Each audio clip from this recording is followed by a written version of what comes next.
feel, Traveler? Is your arm sore from holding the camera all day? Good work, you two.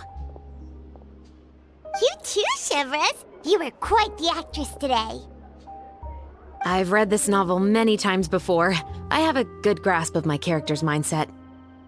Anyway, do you remember my request from yesterday? Oh, right! We were having so much fun that Paimon nearly forgot! You have a case where the murders seem really similar to the cases in the novel, right? So, how are they similar exactly? In the story, the main characters grow up to become two musketeers, always using their guns to carry out their revenge. And on each of the victims, they place a rainbow rose as a signal that they've returned. Yes, that's correct. We found rainbow roses just like in the novel. Seems like you're connecting the dots now. Oh, that does sound pretty concerning. Especially after seeing the script today. Oh, now Paimon can't stop wondering what kind of ulterior motive the murderer might have. What do you think, Traveler? You're smart. Paimon wants to hear your thoughts.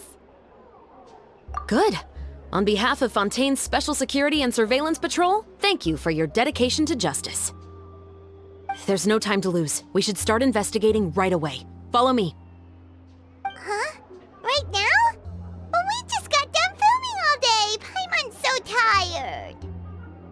The most valuable intel always comes after nightfall. They are like small, remote islands in the middle of the sea. If you don't stay vigilant, you will pass right by them in the fog.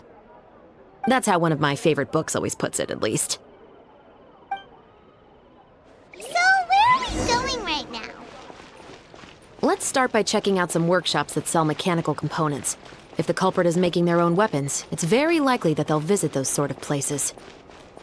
Welcome to LeChaux's Clockwork Workshop. How can I help you?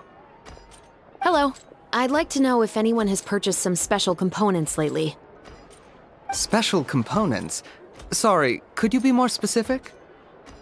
I mean the kind of components that aren't typically used for clockwork toys, but for firearms. Huh? For firearms? No, we don't sell those sort of things here. Don't misunderstand. I'm not here to cause any trouble. We are merely investigating a case, and we're hoping that you could cooperate. Well, to be completely honest, I'm not even sure what kind of components that would entail. Has anyone ever purchased components here as an individual rather than on behalf of an organization? We have a lot of customers who buy toys, but those who buy components are all regular customers who buy in bulk on behalf of their organization. Is that so? I understand. Thank you for your cooperation. You're welcome. It's the least I can do. Oh, hey, CHEVREUSE. Run out of oil for your musket again? Hello, Estelle. I want to know if anyone has come to your shop recently to order some firearm components. Oh, is this another case? Let me think. I don't think so. Some people have requested that I make some prop guns for the Fontaine Film Festival, but I refused all of those requests. Oh? Why's that? Because there's no profit! I only make things here that can do some real heavy lifting. I don't have the energy to make some new molds just for the festival. Then has anybody come specifically looking for mechanical components? Well, I usually sell off my scrap to the Fleuve Cendre. I don't typically give them to one specific person. I understand. Thanks for your cooperation. Don't mention it. Always happy to have the Musketeers' patronage. Seems like we haven't found any leads to go off yet. Yeah, unfortunately. All right, let's head to Fleuve Cendre next. Huh? Are you sure? People might not be so thrilled to see the captain of the special patrol there. You think so, huh? Then I guess you don't know. Huh? Know what? That I grew up in Fleuve Cendre. It's been a while, Tetro. Please, just get on with your request. I want to know if you've heard anybody talking about muskets lately.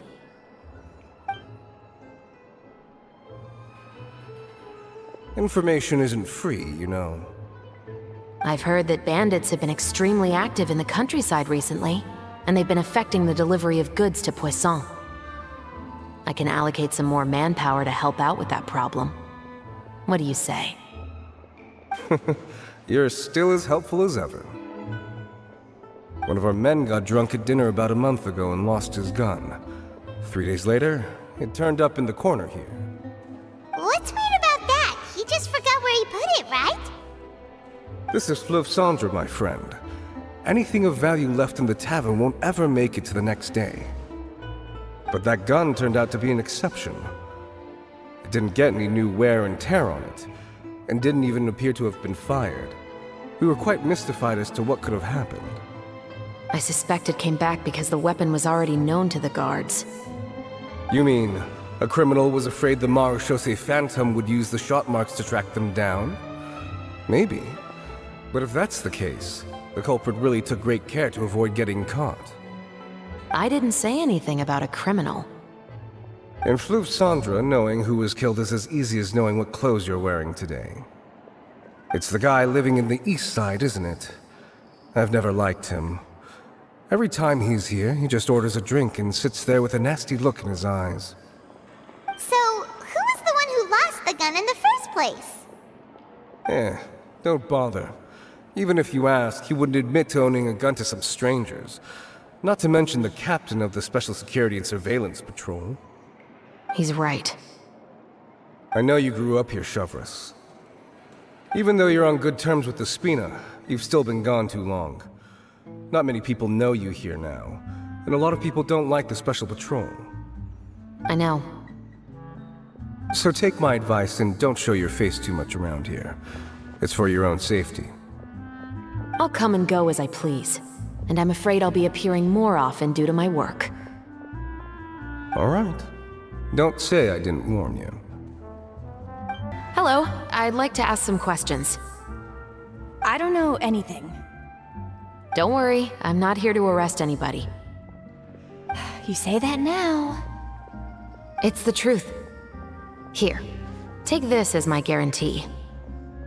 Wait, did Paimon just see what she thinks she saw? Is the captain of the Special Patrol bribing a citizen? Seems you're different from the other guards. What do you want to know? Have you heard anything related to muskets in Fleuve Cendre lately? Anything at all? Muskets, huh? All I know is that about 2 weeks ago, we started hearing some loud noises at night. So loud that it's been waking me up. Were they gunshots? Possibly. It's hard to tell around here. Someone's house collapsing, a pipe exploding somewhere, it's all the same. But the noises I'm talking about definitely happened after I fell asleep. Do you know where the noises were coming from? I don't remember clearly. Is it that you don't remember, or that you need to think about it some more? You tell me. Then please, think about it some more. She's giving her even more Mora! The noises came from the end of the Southern Waterway. I came out and had a look for myself and I wasn't sleeping well, but I didn't dare get too close. That's all I know. All right, I'll take your word for it. Thanks for the pâte de fruits.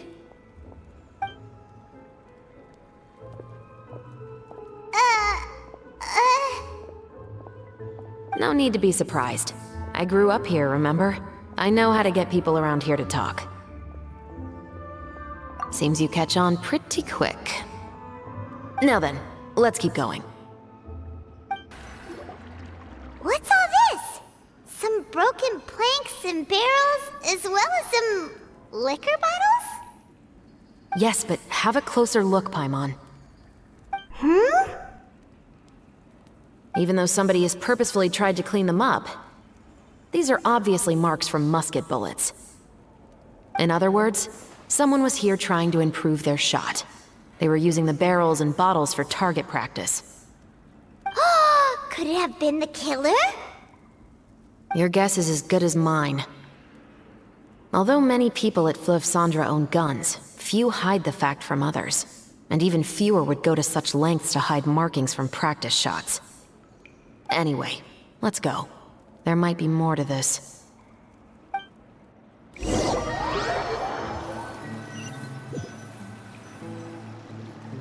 Seems like that's all we'll be able to uncover for today. Paimon feels like we managed to learn a lot more here than up on the surface. Yes. Assuming that everything we found is indeed connected to our suspect, then their timeline was probably something like this. A month ago, our suspect found a gun and took it home to disassemble it. Once he'd figured out its mechanics, he brought it back. In the following weeks, he used some parts to create his own makeshift musket and took it to the Fleuve Cendres for target practice. Then, a few days ago, he found his target and carried out the murder. Once the deed was done, he left a rainbow rose on the body, just like the scene in the novel. That all makes sense to Paimon, but we're still no closer to figuring out the killer's identity.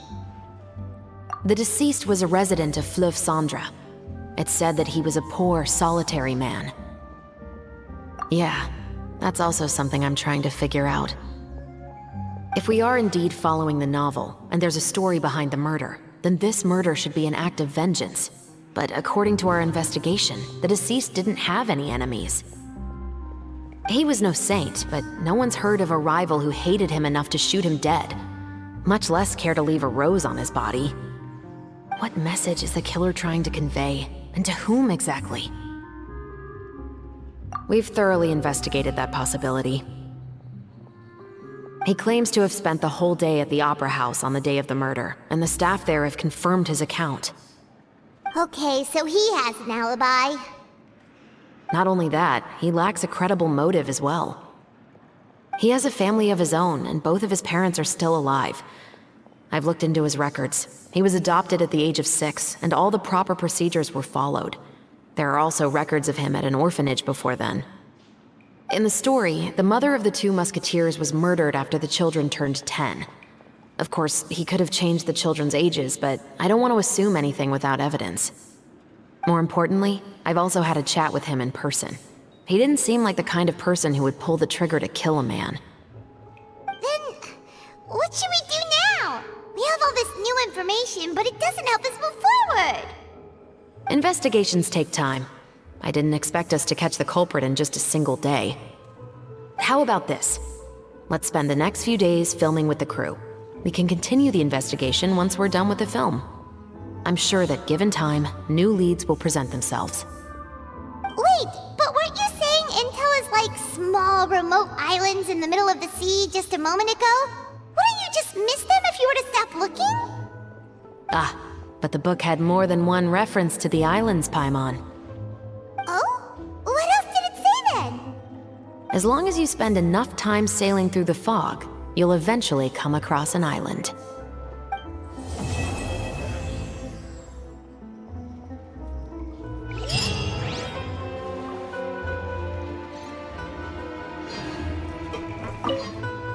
What?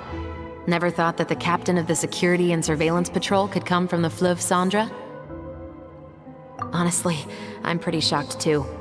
There used to be a time when I thought I would never be able to join the guards.